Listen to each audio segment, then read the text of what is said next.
오늘 매일 그대와 3부 초대석은 하모니 물리치료 이준학 박사의 생활건강 시간으로 꾸며보겠습니다. 이 자리에 이준학 박사님 나오셨어요. 안녕하세요, 박사님. 네, 안녕하세요.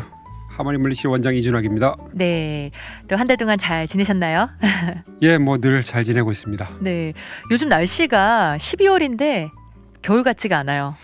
예, 맞습니다. 달라스의 이 초겨울이 네, 그냥 봄 날씨 같아요. 그러니까요. 상쾌합니다. 네, 이런 날씨를 또 따뜻해서 좋다 이러시는 분들도 있으신 것 같고, 또 어떤 분들은 겨울이면 좀 추워야지 빨리 추워졌으면 좋겠다 하는 분도 있으시더라고요. 예, 제가 치료하는 대부분의 분들이 이제 노인분들입니다. 네. 메디케어 혜택을 받는 분들이 많기 때문에.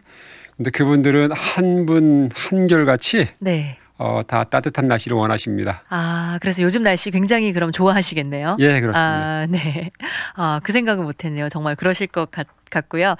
자, 오늘 또 박사님 한 달 만에 나오셔서 저희 함께 또 이야기 나눠주실 텐데, 오늘은 어떤 주제로 저희 이야기 한번 나눠볼까요? 자, 제가 방송을 시작한 지 벌써 2년 반이 지났습니다. 와. 그래서 지금 동안 몸의 각종 질병이라고 할 수는 없고 질환들, 그다음에 또 몸의 불균형으로 인해서 오는 여러 가지 불편한 점들을 물리치료로 극복하는 방법을 잘 소개했는데, 오늘부터는 그 과정이 다 끝났고 이제는 네.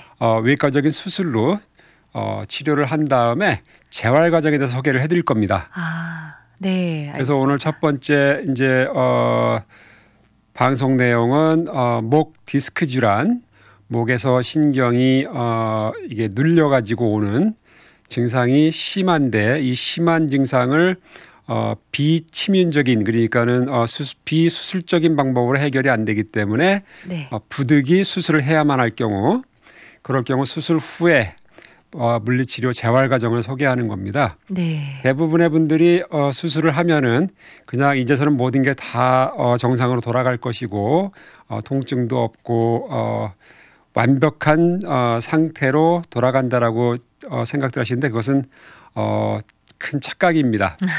수술을 하게 되면 그 후유증에서 오는 이제 몸의 쇠약이라든가 뻣뻣함, 또 통증, 그러니까 통증은 기존에 수술하기 전에 통증이 그대로 남아 있는 경우도 있고, 네. 아니면 수술한 이후에 오는 외과적인 수술이기 때문에 조직을 절제하고 다시 그 절제해낸 조직을 다른 이제 인공 그 조형물로다가 다시 채워놓고 또 이제 그 자리를 메꾸는 그런 수술도 하기 때문에 네. 통증은 여전히 많이 남아 있습니다. 아, 그렇기 그렇군요. 때문에 그 이후에 물리치료가 꼭 필요합니다.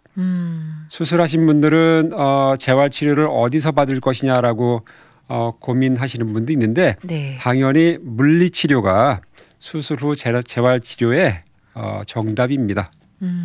네, 잘 알겠습니다. 그러니까 뭐 수술을 하고 나서 이제 나는 통증이 없겠지, 괜찮겠지 하면 안 되시고요. 이제 수술 후에 또 관리도 굉장히 잘 하셔야지 이 통증이 있는 걸 좀 최소화하고, 그렇죠? 네, 맞습니다. 그 수술 이후에 또 재활 과정, 그 물리치료를 통해서 그 재활 과정을 잘 밟으셔야 한다고 또 저희 박사님께서 설명을 해주셨습니다. 예, 간단하게 예를 소개하면은 이제 어떤 분은 어깨 로테이터 커프 이제 컴플리트 테어라고 해서 어깨에 이게 회전시키는 근육이 완전히 끊어졌어요.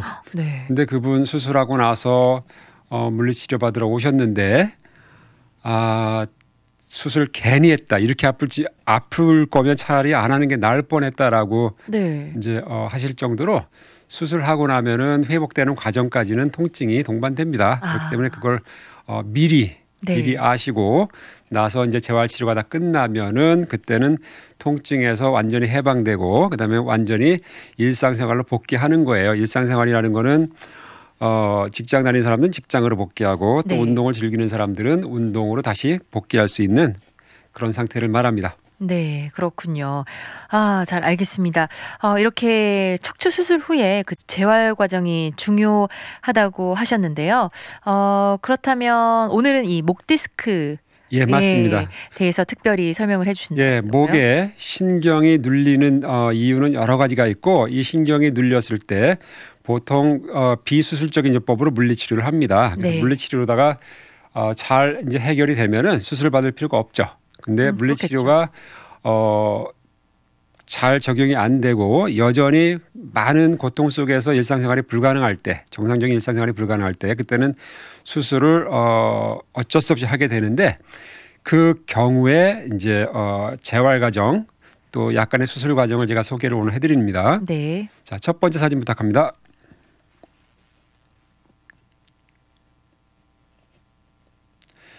자, 제가 이제 모형을 또 들고 나왔어요. 요거는 굉장히 크고 되게 저는 직접 보니까 리얼한 그런 모형인 것 같아요. 척추 모형이죠, 원장님? 예, 맞습니다. 네. 요거는 우리가 이제 감자탕을 먹으면은 감자탕을 먹다 보면 뼈가 나와요. 이게 네. 소 척추뼈인데 네. 여기서는 직접 사람 뼈 모양입니다. 그래서 사람은 유일한 직립보행을 하게 되고 이렇게 일어서서 이제 생활을 하게 돼요. 네. 그러면은 이 근본적으로 신경이 눌리는 이유가 바로 위에서 밑으로 내려 눌리는 그 중력의 힘, 무게의 힘에 의해서 이제 그렇게 됩니다. 그래서 네. 자, 이제 그 목뼈는 머리를 떠받들고 있어요. 머리는 10파운드에서 15파운드입니다. 굉장히 무겁죠. 그것을 하루 종일 떠받고 있으려면은 아무래도 피로가 쌓이고 나중에는 디스크가 이게 눌려서 찌그러서 한쪽으로 빠져나올 수도 있고 또 네. 터지기도 합니다. 그런데 이제 연세가 드신 분들은 당연히 디스크가 약해지고 또 디스크 안에 디스크는 물주머니예요. 그래서 척추와 척추 사이에 이제 완충을 해주는 물주머니인데 여기 모형을 보면은 척추뼈가 경추뼈가 이 목의 척추뼈입니다. 그래서 경추라고 하는데 이 경추뼈는 1번부터 2, 3, 4, 5, 6, 7, 7개의 경추뼈가 있어요. 그 밑에는 흉추라고 합니다. 네. 그래서 이 7개의 경추뼈가 목을 지탱하는데 뼈와 뼈 사이에는 물주머니가 있어요. 이렇게 모형에서 보듯이. 그래서 이 물주머니가 온전하면은 참 다행인데 네. 여러 가지 이유로 해서 물주머니가 상할 수가 있습니다. 이 디스크가 상하면 찢어지기도 하고 빠져나오기도 하고 위치를 이탈하는 거죠. 그럴 경우 이제 신경이 압박되는데 보이는 라디오로 보시는 분들을 위해서 제가 이제 그림을 준비했어요. 네. 저 그림에 보면은 신경이 세 군데에서 이제 압박되는 걸 볼 수 있습니다. 빨간 이제 표시로 돼 있는데 하나는 디스크가 이거를 그러니까 이 척추뼈를 절단해서 위에서 본 모양이에요. 위에서 봤다고 생각하시면 됩니다. 네. 그래서 하얀 둥그런 뼈가 바로 척추뼈의 그 버티브럴 바디라고 해서 몸통뼈예요. 이 몸통뼈죠. 요것들. 네. 그래서 이 몸통뼈에 이제 그 위에는 디스크가 물주머니가 있어요. 근데 물주머니가 한쪽으로 눌리거나 충격을 받아가지고 지금 옆으로 나왔네요. 그러니까는 나온 위치가 자 왼쪽의 뒤쪽으로 나왔어요. 그럼 왼쪽의 뒤쪽에 있는 신경을 압박하게 됩니다. 네.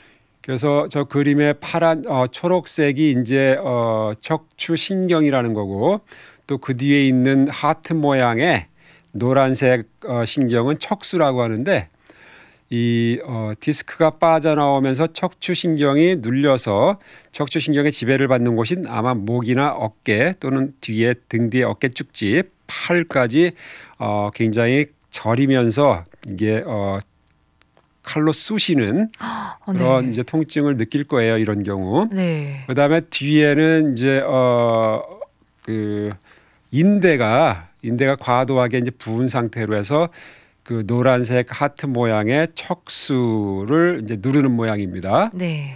그리고 또 하나 이제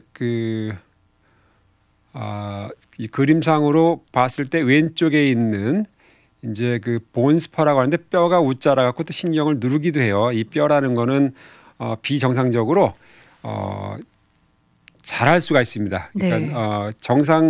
그러니까 우리가 예상한 만큼 정상적인 과정으로 자라야 되는데 그 이후에는 성장을 멈춰야 되는데 네. 계속 자라는 경우가 있어요. 멈췄다가 자랄 수도 있고 그럴 경우에는 주변에 있는 신경 조직을 또 이제 누를 수가 있어요. 그러면은 일상생활이 불가능할 정도로 이제 고통스럽기 때문에 그러면은 물리치료를 통해서 이거를 제거를 해야 되는데 물리치료가 잘 안 될 경우에 수술을 한다고 했습니다. 그래서 수술을 이런 경우에 이제 한다는 것 네. 말씀드리는 겁니다. 그렇군요. 예. 네.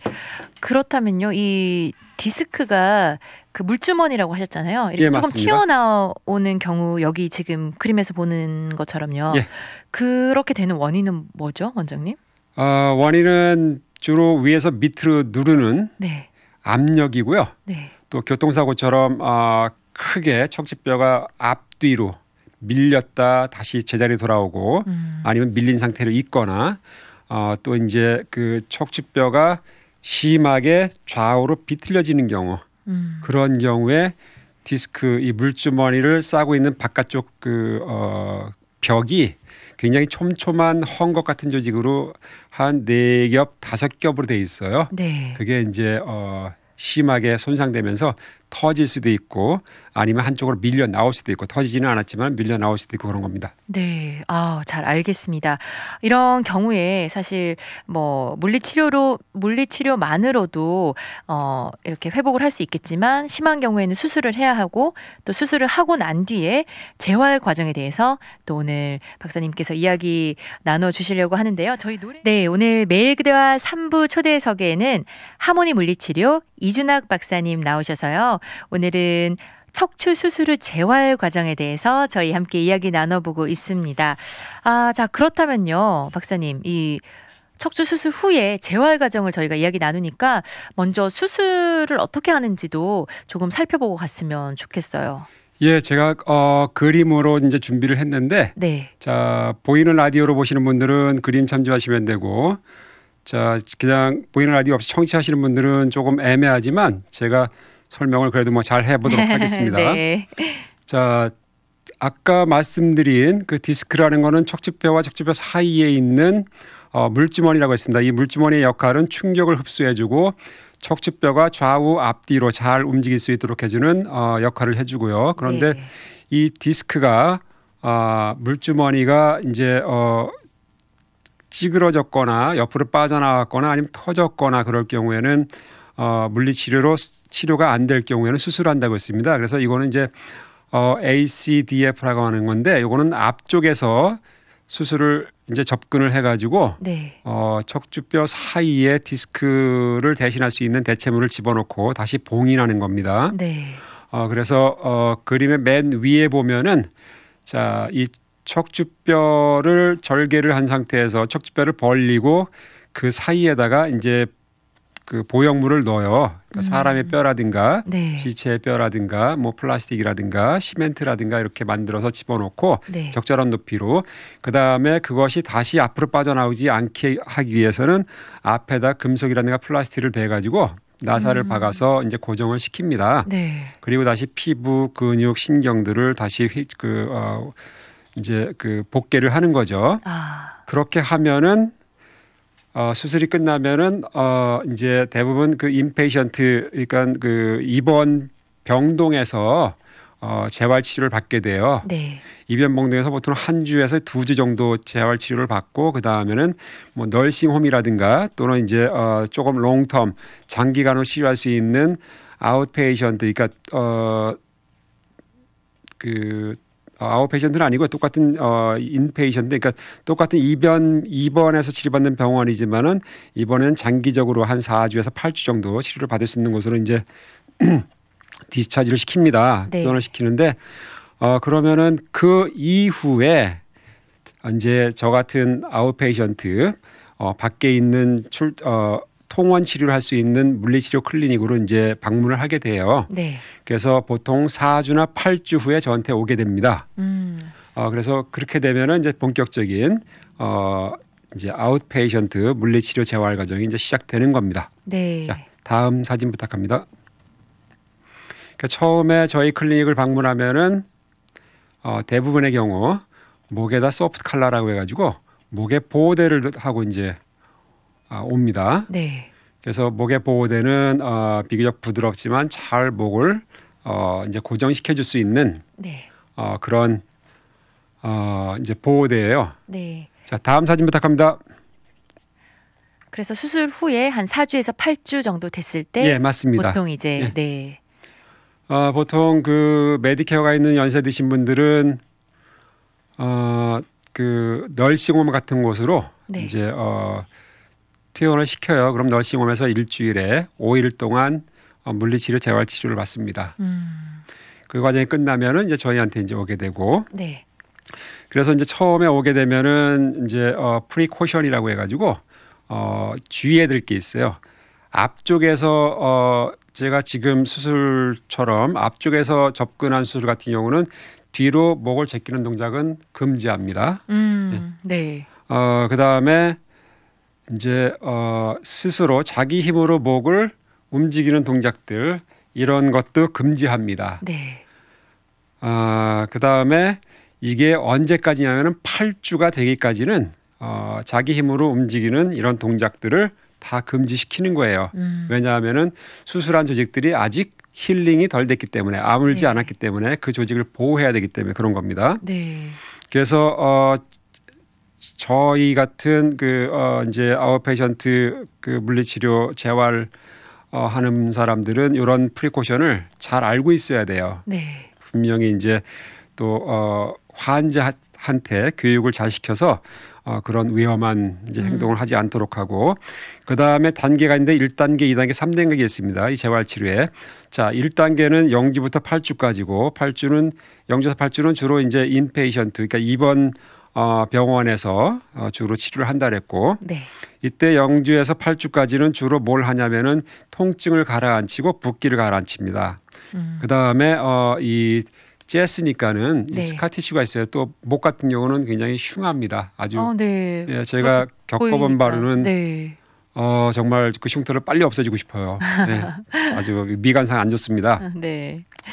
그리고 이제 이 수술을 받은 분이 환자가 일상생활이 비교적 가능할 수 있도록, 예를 들어서 화장실 이용이라든가 침대에서 네. 일어나고 앉고 또 세수를 한다든가 가벼운 보행이라든가 이런 것이 이제 가능하도록 이제 해주고, 그 다음에 이제 교육이 중요한데 다시는 다치지 않도록 네. 예를 들어서 목 같은 경우는 주로 일직선으로 유지를 해야 됩니다. 그렇기 위해서는 목을 뒤로 제끼는 게 아니고 이 턱을 갖다가 가능한 뒤로 당겨서 이런 식으로 유지를 하고, 누워도 이 자세를 유지해야 됩니다. 일어서도 이 자세, 걸을 때도 네. 이 자세를 유지해야 되고, 그 다음에 엎드리는 거는 절대로 하면 안 됩니다. 엎드리게 되면 고개가 젖혀지기 때문에 네. 그래서 이제 금지시키는 거고요.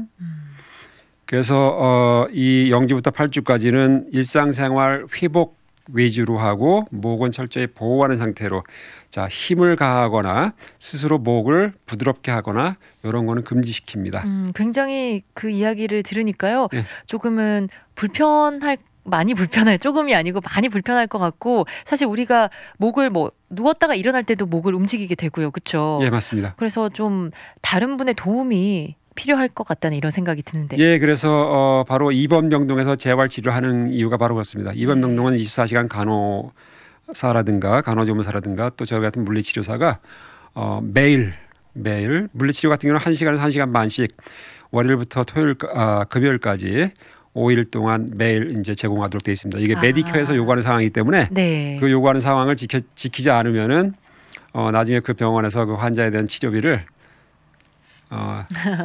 부담해야 됩니다. 그렇군요. 예. 네. 그리고 지금 사진이, 보이는 라디오에 사진이 하나 이제 나왔는데요. 예, 지금 이건 이제 소프트 컬러라고 해서 목의 움직임을 제한시키면서 힐링을 도와주는 겁니다. 네. 처음 8주 정도는 이게 필요합니다. 그러니까 목을 이렇게 움직이지 않도록 예. 어떻게 보면 고정해주는 그런 역할인가요? 예, 맞습니다. 다른 예를 들면은 이제 이 요추, 허리 디스크 수술 받은 사람들은 허리를 고정시키는 이제 브레이스를 하게 돼요. 네. 그런 식으로 목도 마찬가지로 이렇게 보호를 해줍니다. 그렇군요. 예. 그러면 8주가 지나면 이걸 예, 착용하지 그다음 않아도 단계는 되나요? 이제 8주에서 12주 까지의 4주간의 단계인데, 네. 보통 8주가 지나면 소프트 컬러는 이제 제거합니다. 그렇군요. 그래서 이제 8주에서 12주는 아까 말씀드린 대로 아웃페이션트, 저희 같은 이제 물리치료 외부에서 하는 물리치료를 이제 시작하는 단계고요. 이때 첫 번째 단계는 이제 또 환자한테 교육부터 시킵니다. 해야 될 네. 것과 하지 말아야 될 것을 분명하게 구분시켜 주는 거죠. 네. 그다음에 간단한 이제 스스로 혼자 할 수 있는 목의 움직임이라든가 또는 이제 그 근육을 강화시키는 운동을 시작해요. 네. 처음에는 아이소메트릭 컨트랙션이라고 해가지고 자 목의 각도는 움직이지 않고 힘은 키우는 겁니다. 자 다음 그림 부탁합니다. 그래서 우리가 이 손을 벽이라고 생각하고 이 벽을 이쪽 오른쪽 그 머리에다가 대고 자 목을 오른쪽으로 밀면은 목의 각도는 움직이지 않고 힘은 쓸 수 있는 거죠. 그렇네요. 저도 지금 이게 바로 이제 네. 아이소메트릭 컨트랙션이라는 방법인데 이런 식으로 해서 그림에 지금 잘 나와 있습니다. 이런 식으로 해서 목의 각도는 변화시키지 않으면서 힘을 키울 수 있는 이런 운동을 먼저 시작합니다. 네. 그 다음에 자 통증이 없는 범위 내에서 통증을 느끼지 않는 범위 내에서 이제 가볍게 목을 좌우로 또 앞뒤로 그 다음에 로테이션까지 이제 시도하는 단계입니다. 바로 이 단계가. 네. 네. 이게 8주에서 12주에 하는. 네, 그 다음에 이제 목뼈를 네. 목뼈가 이제 이렇게 탑으로 쌓여 있잖아요. 그럼 목뼈 사이를 벌려놓고 벌리기를 하고 그 다음에 좌우 앞뒤로 움직이는 뼈를 글라이딩, 모빌리제이션이라고 하는데 이런 식의 시술도 이 단계가 가능하고 이 단계에서는 조심해야 되기 때문에 네. 그 뼈를 늘리고 앞뒤 좌우로 밀고 당기고 하는 거는 이제 그레이드를 우리가 4단계까지 있습니다. 그 중에서 네. 절반 수준인 그레이드 2까지 이제 가능하고요. 또 이제 그 다음 단계로 넘어가기 위한 테스트도 해야 됩니다. 어느 정도 예를 들면은 자 우리 목 같은 경우는 좌우로 움직일 때 정상 범위가 60도입니다. 네. 그래서 보통 한 30도까지 통증 없이 움직일 수 있다면은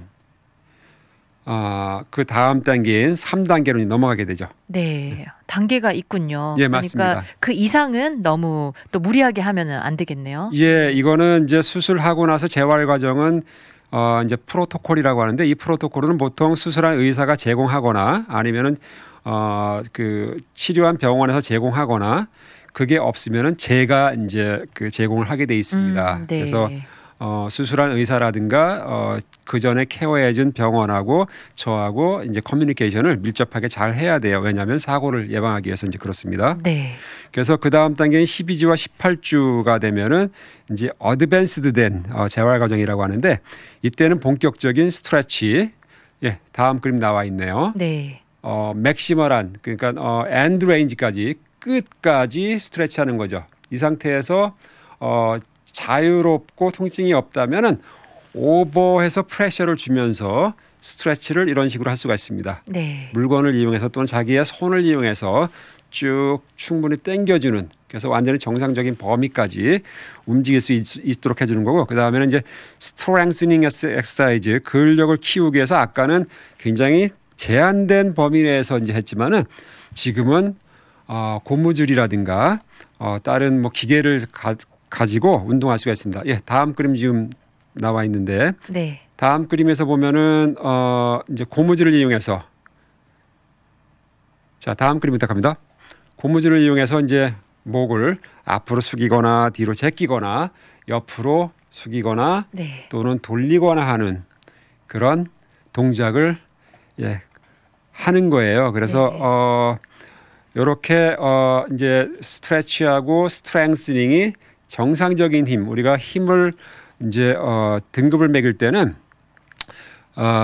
이제 그 1 out of 5, 2 out of 5 이런 식으로 이제 5분의 1, 2분의 1, 3분의 1, 3분의 5, 4분의 5, 5분의 5 이런 식으로 이제 등급을 매기는데 네. 5분의 5의 그 힘이라는 거는 100% 정상적인 힘입니다. 그래서 5분의 5의 힘이 이제 확보가 되면은 그때부터는 이제 일상생활로 돌아가는 이제 훈련을 하게 되죠. 예를 들어서 점핑 운동이라든가 네. 밸런스 넘어지지 말아야 되니까 밸런스 테스트를 하고 그 다음에 이제 본인의 이제 그 생업 활동 하루에 8시간을 할 수 있는 만큼의 지구력과 힘을 키워서 그것이 모든 것이 완벽하게 이제 입증이 되면은 그때는 이제 집에서 혼자서 다시 악화되는 걸 막아줄 수 있는 홈 엑서사이즈 프로그램 가정 운동 방법을 가르쳐서 손에 쥐어서 이제 퇴원하게 됩니다. 아, 그렇군요. 그래서 한 12주에서 18주 정도의 그 재활 과정을 겪으면 예. 조금 이제 혼자 집에서 예. 스스로 할 수 있는 그런 예, 과정도 맞습니다. 밟으면 되겠네요. 아, 잘 알겠습니다. 이렇게 또 수술 후에 재활 과정 어떻게 치료하는지 예. 또 여러 가지 보여주셨는데 저는 아까 그 여자분의 사진을 보면서 예. 이거는 뭐 꼭 수술하신 분만 아니라 평소 우리 일반인들도 이렇게 목 스트레칭하면 되게 개운하고 시원하잖아요. 예, 당연히 필요한 겁니다. 그렇죠. 예, 그냥 일반인들도 하면 참 좋겠다 이런 그런 동작이 저희 보이는 라이트 통해서 아까 나갔는데 지금은 이제 다른 고무줄로 하는 그런 운동이 나와 있네요. 예. 자, 그렇다면 이 박사님께서 이렇게 수술 후에 재활 과정을 겪으시는 분들 도와드린 그런 치료 사례가 있으시면 하나 예, 소개. 최근에 이제 한 분 계십니다. 아주 네. 최근인데 그분은 수술을 받고 나서 입원 병동에서 치료받고 그 다음에 널싱홈으로 가서 1개월 동안 치료받고 나오신 분이에요. 네. 그래서 그분을 처음 뵀을 때 그분이 가장 먼저 이제 고통을 호소한 게 바로 뻣뻣함과 통증입니다. 네. 이 통증은 저릿저릿하면 땡기는 증상이 오른팔에 손가락까지 전해질 정도로 강도가 좀 컸고 그 다음에 뻣뻣함은 목을 이렇게 자유롭게 움직이지 못하는 정도. 그래서 모든 거동이 다 이제 제한된 그런 상태였어요. 네. 그래서 그분을 제가 그레이드 그러니까 3번째 단계 12주에서 18주에 해당되는 단계에 바로 이제 들어가서 이제 목뼈를 벌려주고 그 목뼈가 앞뒤 좌우로 잘 미끄러져서 움직일 수 있도록 해주고 그다음에 마사지를 통해서 그 주변 조직들을 다 풀어놓고 통증을 이제 재워놓고 그다음에 맨 마지막 단계인 이제 스트렝스닝 근력 운동까지 다 맞춰놓고 이제 퇴원을 시켰습니다. 근데 네. 그분은 연세가 많으시기 때문에 치료하는 과정이 좀 부족했어요. 조금 더 많이 해드리고 싶었는데 네. 이제 그게 메디케에서 제한된 그 치료 횟수가 있어요. 아, 그렇군요. 그래서 거기에 이제 그 룰스 앤 레귤레이션을 따르다 보니까는 제가 원했던 100%보다는 부족하게 한 90% 수준에서 이제 디스차지 시켰습니다. 네. 그렇지만 그런 분은 다음에 또 기회를 얻어서 또 치료받을 수 있는 기회가 있기 때문에 네. 그때가 오면 제가 이제 100%까지 올려서 완성시키려고 합니다. 아, 네, 잘 알겠습니다, 박사님. 채팅창에서 한 분이 9196님께서요. 수술 안 받게 늘 안전운전, 늘 조심해야 하는데 이 수술 후에 재활 과정이 은근히 오래 걸려서요. 그 재활하다가 지치시는 분들 많아서 아마 직접 이렇게 재활 과정을 겪으신 것 같지는 않은데 옆에서 보는 분들도 굉장히 속상하더라고요. 이렇게 이야기하셨고요. 또 그 회복될까 두려운 마음에 자신과의 싸움이 중요한 것 같다고 이야기하셨습니다. 예, 맞습니다. 네. 자, 모든 질병이라든가 이런 수술 후의 재활 과정이라든가 이런 그 회복 과정은 본인의 의지가 가장 중요합니다. 네. 의지가 높을수록 회복 과정이 짧고 완성도가 높아요. 따라서 나는 반드시 정상으로 돌아갈 수 있다라는 확고한 그 신념을 가지고 치료를 받아주시면 치료하는 사람도 즐겁고 치료받는 사람도 이제 적극적으로 하기 때문에 굉장히 빠른 프로그레스를 만들 수 있습니다. 이거는 뭐 당연한 말씀이고 이게 수술 치료의 한계라고 보면 돼요. 수술 치료를 해서 수술이 끝남과 동시에 모든 게 해결된다는 그런 거는 절대 아닙니다. 예. 네, 잘 알겠습니다. 네, 오늘 매일 그달 3부 초대석에는 하모니 물리치료 이준학 박사님께서 나오셔서요.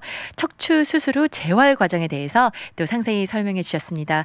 박사님 오늘 함께 해주셔서 감사합니다. 감사합니다. 네.